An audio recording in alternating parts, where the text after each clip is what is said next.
Hello students, welcome to MOS classes. आज हम 7th class English NCERT की book honeycomb की poem the rebel के questions and answers को discuss करेंगे।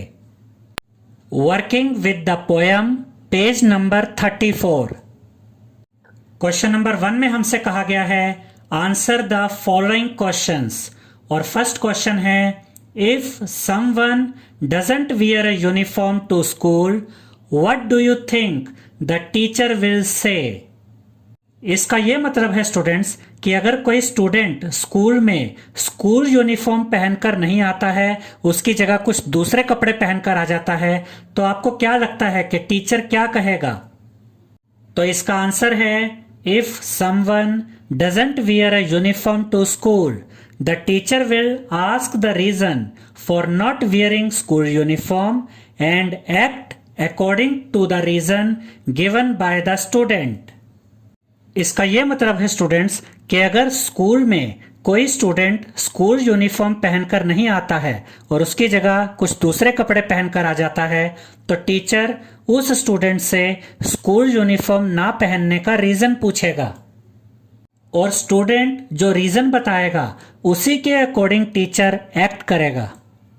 यानी कि अगर कोई वैलिड रीजन होगा, अगर कोई सही कारण होगा, तो हो सकता है कि टीचर स्टूडेंट को ना डांटे।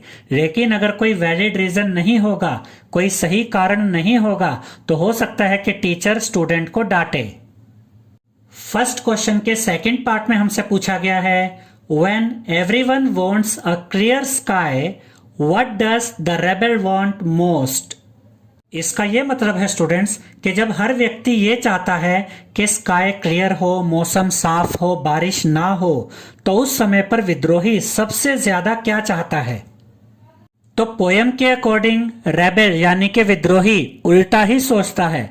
तो जब हर व्यक्ति ये चाहता है कि स्काई क्लियर हो, मौसम साफ हो, बारिश ना हो, तो रेबेल यानी कि विद्रोही तो सबसे ज्यादा यही चाहेगा कि बारिश हो। अब देखिए स्टूडेंट्स, आंसर में भी यही लिखा हुआ है When everyone wants a clear sky, the rebel wants rain the most। इसका यह मतलब है स्टूडेंट्स कि जब हर व्यक्ति ये चाहता है कि स्काई क्लियर हो, मौसम साफ हो, बारिश ना हो, तो रेबेल यानी कि विद्रोही सबसे ज्यादा ये चाहता है कि बारिश हो। थर्ड पार्ट में हमसे पूछा गया है if the rebel has a dog for a pet, What is everyone else likely to have? इसका यह मतलब है स्टूडेंट्स कि अगर रेबेल के पास यानी कि विद्रोही के पास पालतू कुत्ता है, तो बाकी सबके पास क्या होगा? तो इसका आंसर है if the rebel has a dog for a pet, then everyone else is likely to have a cat.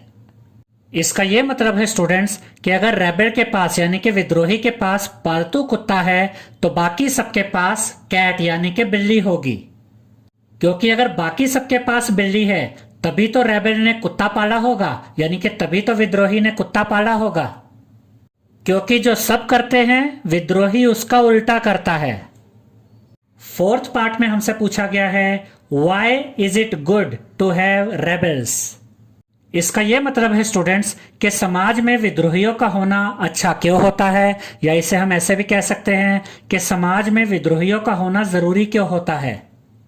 तो इसका आंसर है it is good to have rebels because they are different and they teach us to be able to accept and tolerate differences.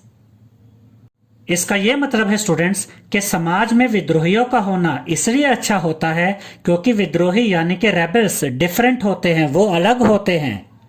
वो हर काम को अलग तरह से सोचते हैं, हर काम को अलग तरह से करते हैं। और रेबेल्स हमें ये सिखाते हैं, यानी कि विद्रोही हमें ये सिखाते हैं कि हमें डिफरेंसेस को एक्सेप्ट करना चाहिए और डिफरेंसेस को टॉलरेट करना चाहिए। इसे हम ऐसे भी कह सकते हैं स्टूडेंट्स कि रेबेल्स हमें यह सिखाते हैं कि यह जरूरी नहीं है कि सभी लोग एक ही तरह से सोचे और एक ही तरह से काम को करें।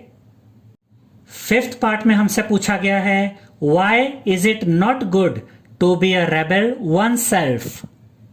पिछले क्वेश्चन में हमने ये समझा था स्टूडेंट्स कि समाज के लिए रेबल्स का होना, विद्रोहियों का होना अच्छा क्यों होता है, जबकि यहाँ पर हमसे ये पूछा गया है कि जो व्यक्ति रेबल होता है, विद्रोही होता है, रेबल होना, विद्रोही होना उस व्यक्ति के लिए, खुद के लिए अच्छा क्यों नहीं होता।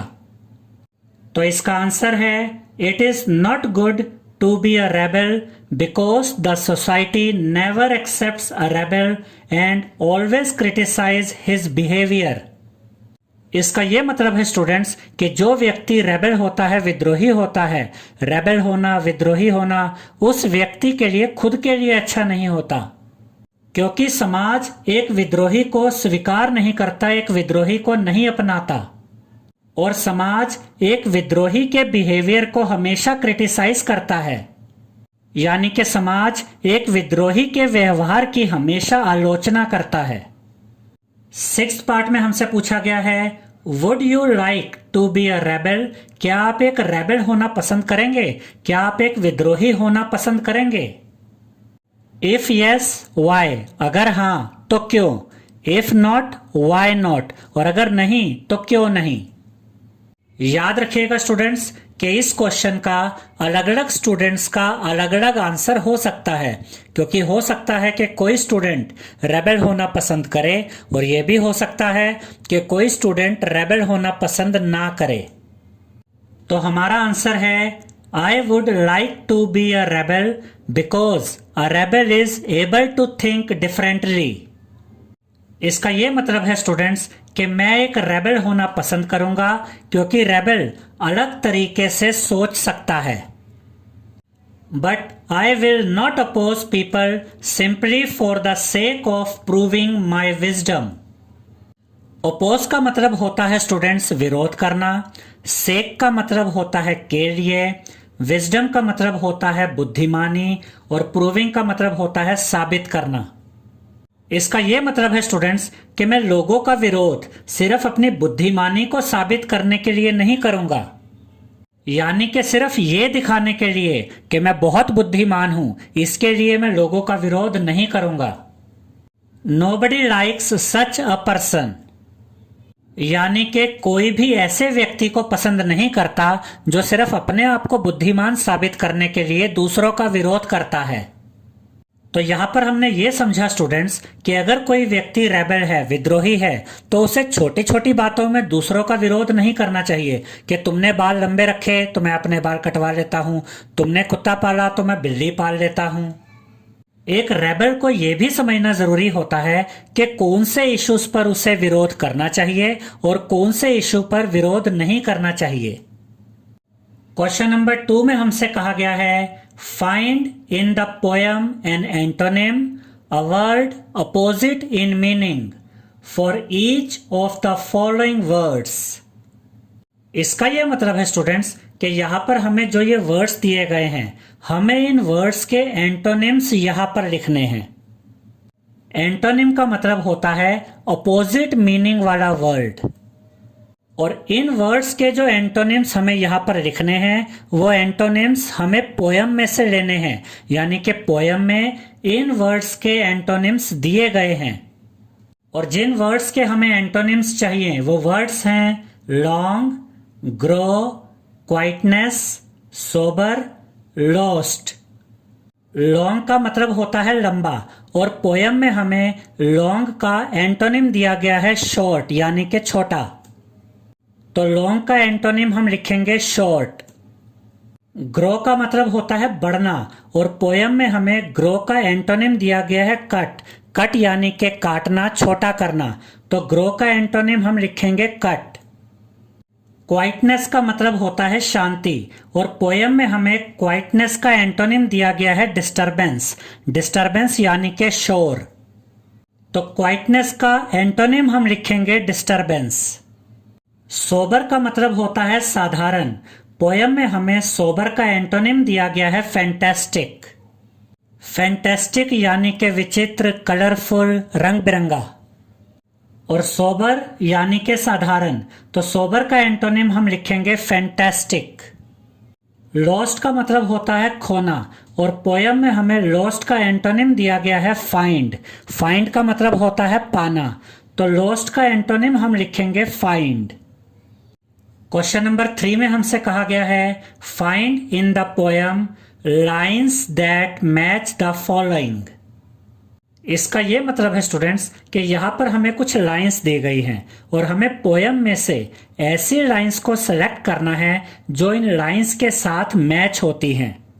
और उसके बाद हमसे कहा गया है read both one after the other, और फिर हमें दोनों लाइंस को पढ़ना है। और यहाँ पर जो लाइंस हमें दी गई हैं वो हैं the rebel refuses to cut his hair, he says cats are better, he recommends dogs, he is unhappy because there is no sun, he is noisy on purpose। तो फर्स्ट लाइन हमें दी गई है the rebel refuses to cut his hair, यानी कि rebel अपने बालों को काटने से मना कर देता है। अब पोयम में ऐसी कौन सी लाइन है स्टूडेंट्स जो इस लाइन के साथ मैच होती है? तो वो लाइन है the rebel lets his hair grow long. ये लाइन पोयम में से है और इस लाइन के साथ मैच होती है। इन दोनों लाइंस का एक ही मतलब है। इस लाइन का मतलब है कि रेबल अपने बालों को काटने से मना कर देता है, और इस लाइन का मतलब है कि रेबल अपने बालों को बढ़ने देता है। सेकेंड लाइन हमें दी गई है he says cats are better, यानी कि रेबल कहता है, विद्रोही कहता है कि बिल्लियां बेहतर होती हैं।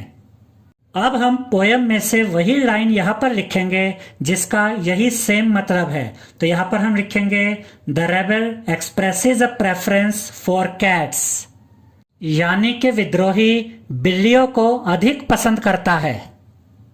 थर्ड लाइन हमें दी गई है ही रिकमेंड्स डॉग्स, यानी कि रेबल विद्रोही कुत्तों की प्रशंसा करता है, कुत्तों को प्राथमिकता देता है। अब हम पोयम में से वही लाइन यहाँ पर लिखेंगे जिसका सेम यही मतलब है। तो यहाँ पर हम लिखेंगे the rebel puts in a good word for dogs, यानी कि रेबल विद्रोही कुत्तों की प्रशंसा करता है। फोर्थ लाइन हमें दी गई है he is unhappy because there is no son, यानी कि रेबल विद्रोही दुखी है क्योंकि सूरज नहीं दिख रहा है। अब हम पोयम में से वही लाइन यहाँ पर लिखेंगे जिसका सेम यही मतलब है। तो यहाँ पर हम लिखेंगे the rebel regrets the absence of sun. Regret का मतलब होता है अफसोस करना, यानी कि रेबल विद्रोही सूरज के ना होने का अफसोस करता है। फिफ्थ लाइन हमें दी गई है he is noisy on purpose, यानी कि रेबल विद्रोही जानबूझकर शोर मचाता है। अब हम पोयम में से वो लाइन यहाँ पर लिखेंगे जिसका सेम यही मतलब है। तो यहाँ पर हम लिखेंगे the rebel creates a disturbance, यानी कि रेबल विद्रोही डिस्टरबेंस क्रिएट करता है, शोर मचाता है। आई होप स्टूडेंट्स आपको हमारा ये वीडियो पसंद आया होगा। अगर आपको हमारा ये वीडियो पसंद आया है तो इसे लाइक, शेयर और सब्सक्राइब कीजिए। Thank you.